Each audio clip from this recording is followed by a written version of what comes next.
பஸ்ஸில் வரும்போது சந்தோஷமாக வரவும், கவலைகள் இருந்தால் மறக்கவும். இப்போதைக்கு பாரத கலைஞர் மாணவன்.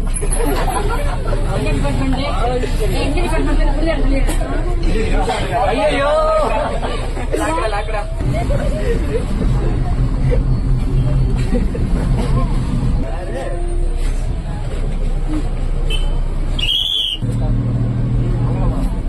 அடுத்த நிறுத்தம் மங்களபுரம். தயாராக இருக்கவும். டிங் டிங்.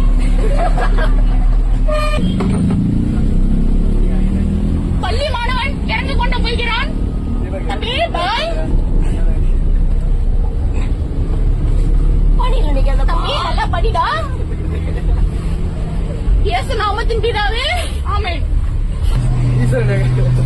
அடுத்த நிலையம் ஈஸ்வரி நகர்.